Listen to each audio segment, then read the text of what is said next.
Au nom du Père et du Fils et du Saint-Esprit, ainsi soit-il.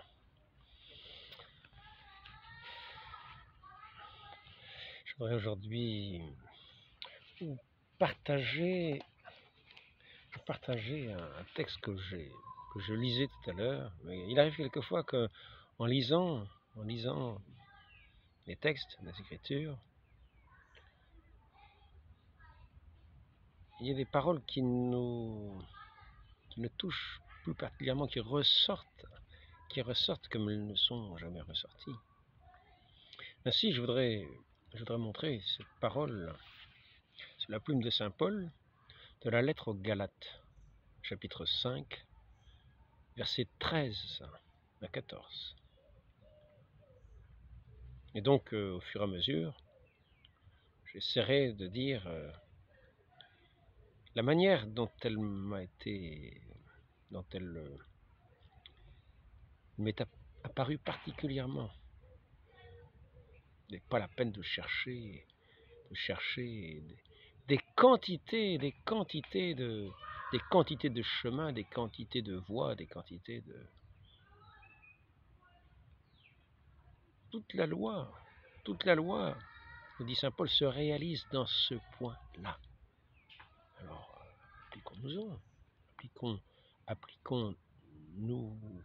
appliquons-nous-y. Vous avez été appelés à la liberté. Vous avez été appelés à la liberté.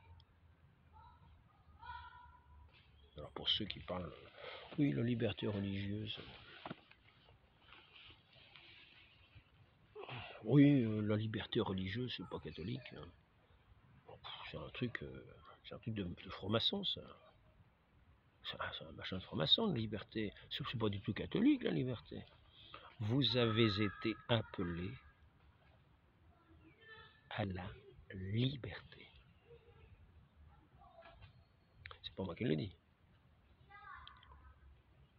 C'est un des piliers d'église.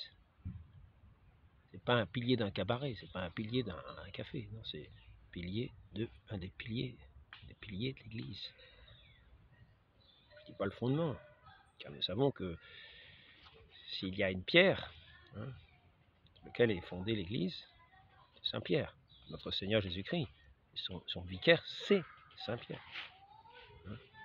Sur cette pierre, je bâtirai mon église. Et des docteurs de l'église, des pères de l'église, nous enseignent que si Pierre est le fondement de l'église, il y a les colonnes, ce sont les apôtres. Ce sont des piliers. Donc tenons-y compte, tenons en compte. Vous avez été appelés à la liberté. La liberté, pas l'esclavage. Pas aux addictions. Pas aux mensonges. Pas à suivre tous les mensonges, ce n'est pas la liberté, le mensonge. Quand on suit le mensonge, on est trompé. Quand on fait des choix en fonction, parce qu'on est trompé, ce n'est pas la liberté, c'est une tromperie. Nous croyons faire un choix, mais nous sommes trompés. On nous dit, si vous suivez, si vous tenez bien, vous aurez une glace. Ah bah on va se tenir bien, tiens, on va avoir une bonne glace. Oui, mais à la fin, on n'a pas de glace. On n'a pas de glace. Non, on n'a pas de glace. Au contraire, on a fait ça pour la bonne glace, et puis en fait, on n'a pas de glace. Bah, ouais, d'accord, donc on a répondu favorablement. On aurait fait autre chose sinon. Bah, j'aurais pas agi de cette façon-là sinon. Donc nous ne sommes pas libres. Nous ne sommes pas notre arbitre. Nous sommes simplement trompés. Quand on nous ment, et quand on choisit le mensonge, nous sommes trompés. Nous ne savons pas que nous choisissons le mensonge. Mais nous choisissons une route que nous ne voulons pas choisir. Donc ce n'est pas de la liberté. Nous ne sommes pas esclaves non plus, ni du péché, ni du mensonge. Nous ne laissons pas, quand nous connaissons la vérité nous rend libres. Donc, Saint Paul nous dit, vous avez été appelés à la liberté. C'est pas vous. mais que cette liberté ne soit pas un prétexte, que cette liberté, vous êtes libre, vous avez été appelé du moins à la liberté, mais que cette liberté ne soit pas un prétexte pour satisfaire votre égoïsme.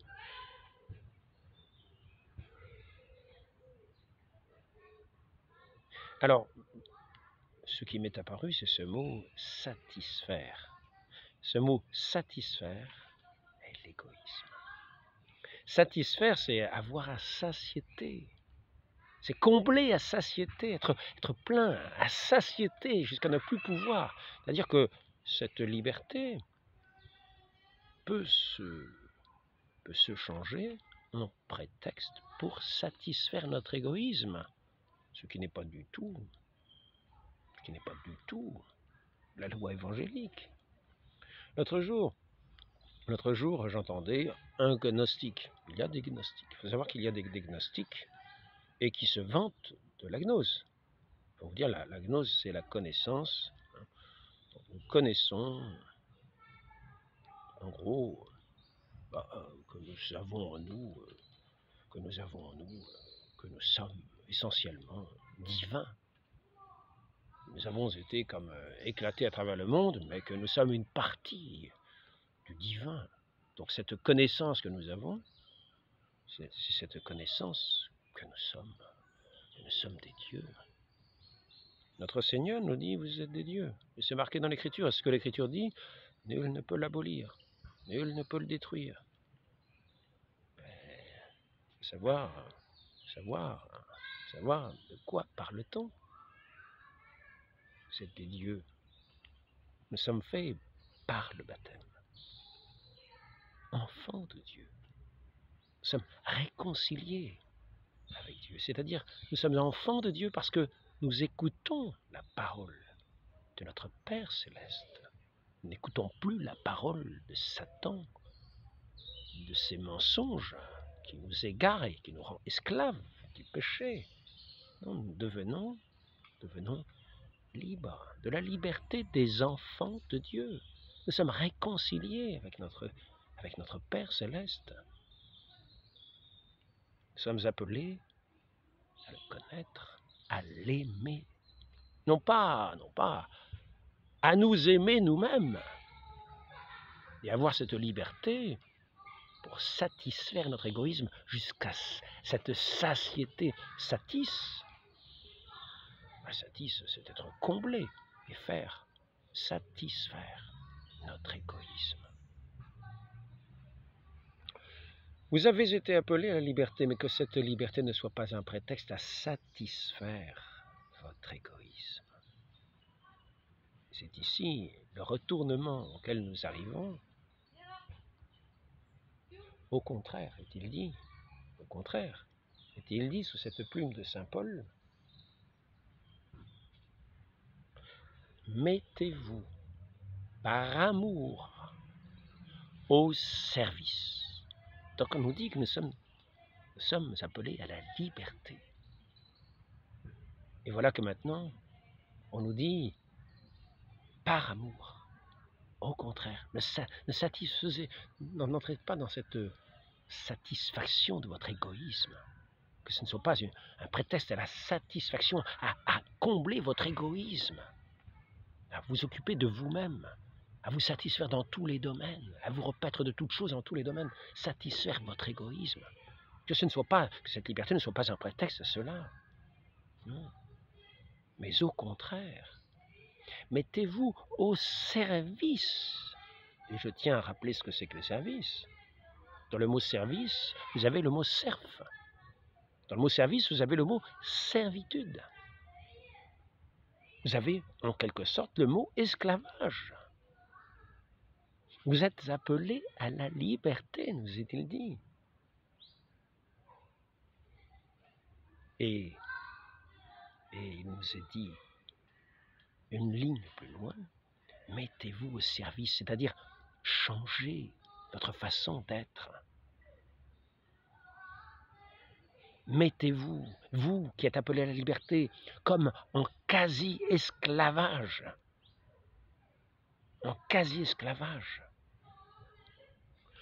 au service les uns des autres. Car toute la loi, et c'est là, quel est ce nouvel esclavage auquel nous qui sommes appelés à la liberté, nous nous mettons, nous nous lions. C'est cet esclavage, c'est cette loi de l'amour. Car toute la loi atteint sa perfection dans un seul commandement. Toute la loi, est-il dit alors, mettez-vous par amour au service les uns des autres, c'est-à-dire que cette liberté que vous avez, quasiment vous l'abandonnez pour ne pas vous perdre, pour être assuré de tenir dans l'unique loi qui accomplit toute la loi de l'amour. Car toute la loi atteint sa perfection. Parler de satisfaire son égoïsme, là c'est la perfection de la loi maintenant.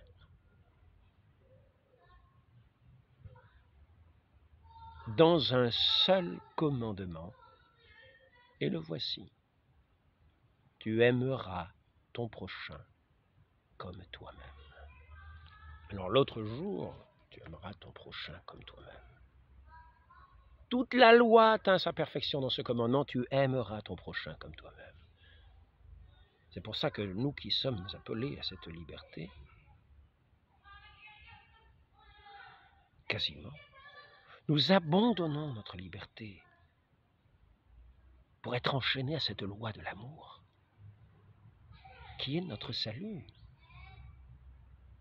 qui est toute notre vie. C'est dans cet amour que nous sommes véritablement libres, lorsque nous nous faisons, d'une certaine manière,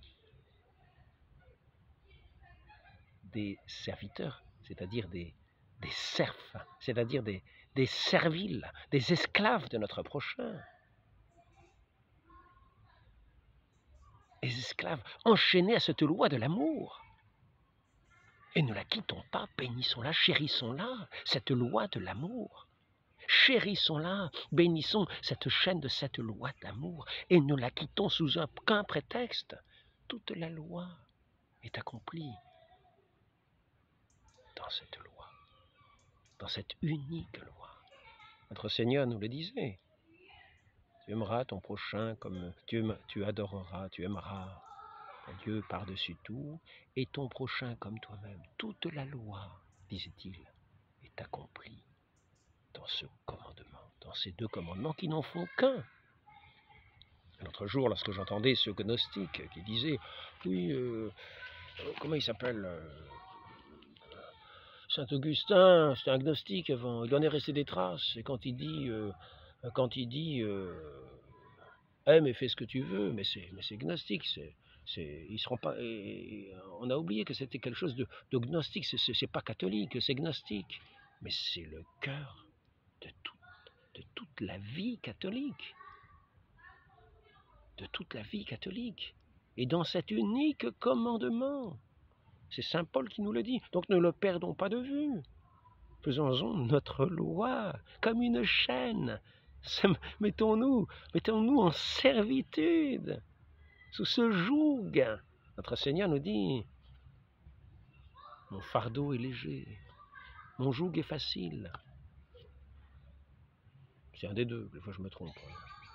Le fardeau, c'est ce qui pèse. Donc, mon fardeau est léger, mon joug. Le joug, c'est ce qu'on mettait autour des coups, des bœufs, pour qu'ils puissent tirer, pour qu'ils puissent faire le travail. Mon joug est facile. C'est le joug de l'amour. Il y a cette légèreté de l'amour, cette force de l'amour, cette joie de l'amour. Mettons-nous au service. Faisons-nous des esclaves sous cette loi nouvelle, sous cette loi qui nous est donnée. Je vous donne un commandement nouveau. Aimez-vous les uns les autres comme je vous ai aimé. Notre Seigneur a été vendu le prix d'un esclave. Lui qui était de condition divine, à l'égal de Dieu. Dieu lui-même se fait obéissant s'est fait homme, a pris notre condition mortelle, s'est fait obéissant jusqu'à la mort sur la croix, sur ce gibet d'infamie sur lequel étaient pendus les esclaves.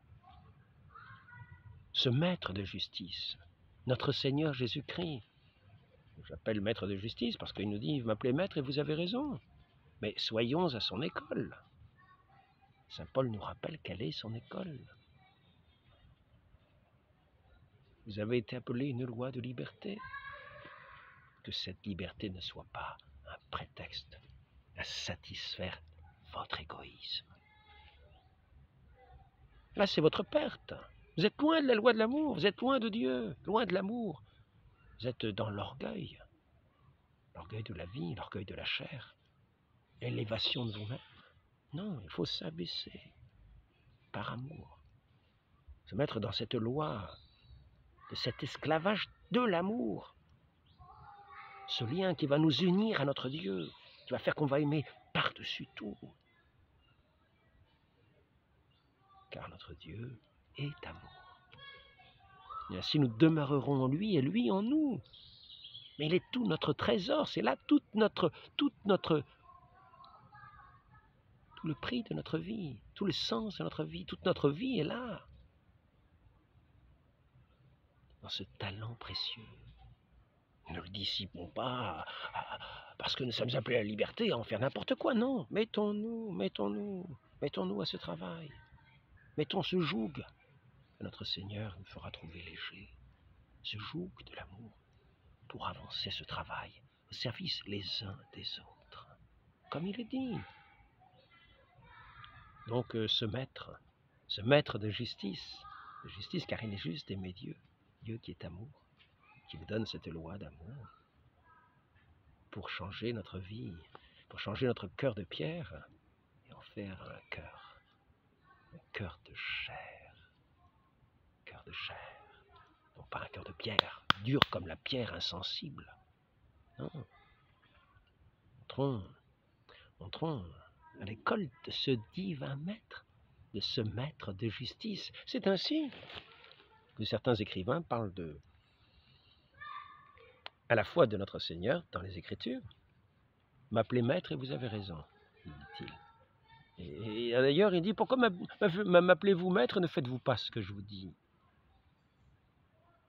Et le deuxième point, c'est le suivant. Le deuxième point, c'est vous avez fait mettre à mort le juste. C'est Saint Pierre qui dit cela. Vous avez fait mettre à mort le juste. Le juste. Le Fils de Dieu. Lui qui agissait dans la reconnaissance de son Père, dans l'amour de son Père, dans le service de son Père, en se faisant ici-bas obéissant jusqu'à mourir sur la croix. Par amour. C'est toute la loi et tous les prophètes qui annonçaient celui qui viendrait accomplir la loi et les prophètes, notre Seigneur Jésus-Christ.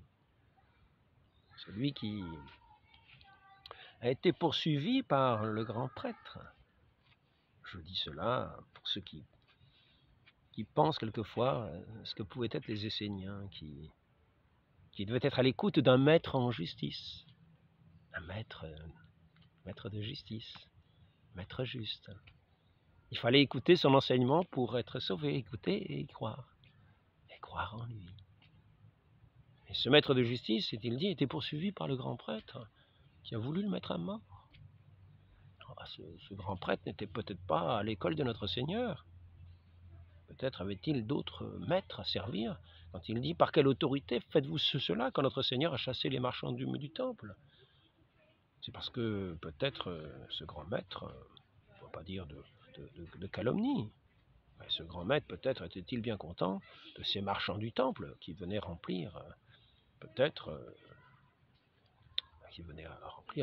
les coffres du temple.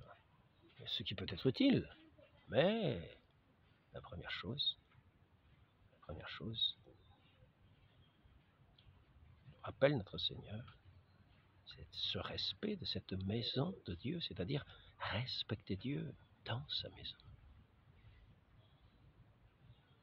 Cette maison où il est honoré, où est honoré son saint nom, qui a été bâti pour que de ce lieu, en invoquant le nom de Dieu, de celui qui viendrait dans ce temple, le Christ, qui viendrait dans ce temple.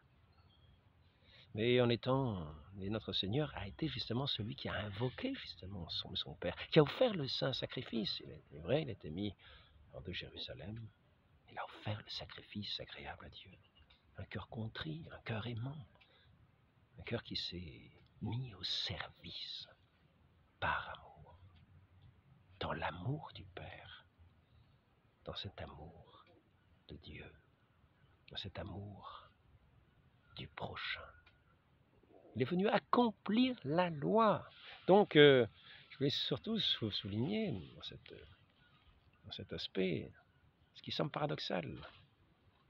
Nous sommes appelés à la liberté.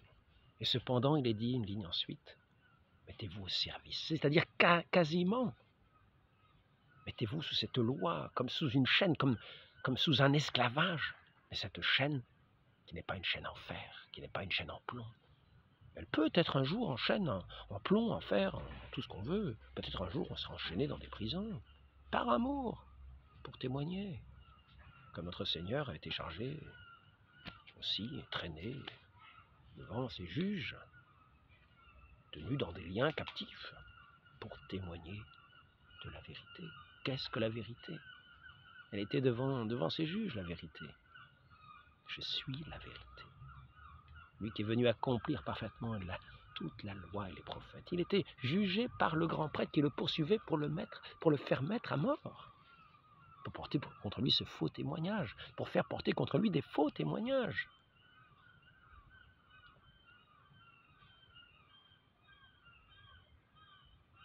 Au nom d'une apparence religieuse, au nom de tout ce qui avait apparence religieuse. Je ne parle pas ici, je ne veux pas faire la comparaison avec l'Église. Nous avons aujourd'hui cette Église instituée par notre Seigneur, de cette nouvelle alliance. Il est venu sceller dans son sang cette loi de l'amour. Marchons à sa suite. Mettons-nous à sa suite. Ce n'est pas compliqué. Il ne s'agit pas d'être des grands gnostiques, comme d'avoir cette science accessible. Non, il faut aimer. Il s'agit de connaître notre Seigneur Jésus-Christ, d'écouter sa parole, de la mettre en pratique. La connaissance ne suffit pas. Nous pouvons avoir la connaissance de la foi que notre Seigneur est vrai Dieu, vrai homme. Nous pouvons avoir toutes les connaissances de la foi, de tout ce qu'enseigne l'Église, et cependant ne pas accomplir cette loi parfaite, cette loi qui s'accomplit dans la perfection par cet amour, par ce lien comme cette servitude nouvelle, où nous nous mettons au service les uns des autres. À l'école de ce maître, il y a ce joug si léger, ce fardeau si léger, ce joug si facile. Alors, ne changeons pas de fardeau, ne prenons pas celui du diable. Il est la douceur même, notre Seigneur bien sûr, la douceur même de Dieu. Sa parole est le miel, c'est ce pays de lait et de miel, cette terre promise qui nous est annoncée.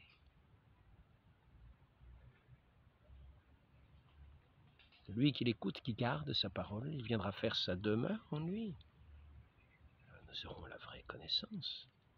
Nous serons véritablement enfants de Dieu dans ce baptême, où nous aurons renoncé à satisfaire notre égoïsme, dans cette loi de l'égoïsme, pour entrer dans cette loi de l'amour. Nous nous mettons comme en servitude les uns des autres, au service. Mais ce nom de service est devenu beau par le Christ, parce que c'était l'accomplissement de la loi de l'amour. Sinon, il gardait son aspect de servitude et d'esclavage qui est toujours rebutant. Si le serviteur, c'est un bien beau nom, le nom de serviteur, de service, c'est un bien beau nom, le nom de service. Combien d'offices sont des services? Dans l'Église, le premier serviteur est le serviteur des serviteurs, le pape. je ne vais pas continuer l'entretien parce que, voyons, il ne s'agit pas, avec les gnostiques, de dire, oui, nous avons une parcelle de Dieu. Non, nous sommes des créatures de Dieu. Et par la connaissance que nous avons de lui, par ce baptême, il vient nous régénérer par son esprit d'amour, pour autant que nous accomplissons ses paroles, que nous agissons, nous donne d'agir par sa grâce. Mais si nous contentons de connaître, nous ne serons pas les enfants de Dieu. Nous ne serons pas les enfants de Dieu. Cette connaissance n'est pas suffisante. Toute la loi est accomplie dans l'amour qui se manifeste dans le service. Devenons des esclaves de notre Dieu en servant nos frères, pour ne pas faillir et que cette chaîne soit solide, pour ne pas la rompre, cette chaîne de l'amour. Ne la rompons pas. Prenons tous les moyens d'être de bons, de nous maintenir dans ce saint esclavage. N'allons pas rompre cette si belle chaîne. Il fait travailler au champ de Dieu, comme ces bœufs qui peinent sous le joug. Mais c'est un joug, notre Seigneur nous dit, mon joug est facile. Et nous sommes dans ce champ de Dieu, dans ce champ de l'Évangile. Et nous labourons ces terres incultes du monde, afin de semer cette parole de Dieu, afin de faire fructifier cette connaissance de notre Dieu qui va amener ce règne de notre Dieu dans les cœurs, sur les lèvres. Quelle belle loi que cette loi du service mutuel. Je la répète, et puis je voudrais... Tout à l'heure, je lisais aussi d'autres paroles. Il commence à faire nuit, je ne vais plus arriver à les lire. Ça, c'est à l'adresse peut-être de révolutionnaires qui penseraient qu'il faut établir d'autres règnes que celui de notre Seigneur, et ils ont déjà fait beaucoup de révolutions. Il est marqué... j'espère que je vais arriver à le lire, mais c'est pas garanti. C'est peut-être de l'autre côté. Non, c'est bien ici. Ecclésiastique 24. Je ne vais pas amener de loupe, parce que je vais arriver avec la lumière ici. Peut-être arriver à le lire ici, mais non, ça se présente à l'envers. C'est dommage. J'aurais bien aimé le voir à l'endroit. Enfin, vous pourrez le lire. Je vous le laisse lire. Si vous le voyez à l'endroit, sinon vous mettrez une glace et vous arriverez à le lire. Hop, vous entendez? Je cherche, voilà. Le texte est là. Alors, je vous le laisse lire. Voilà.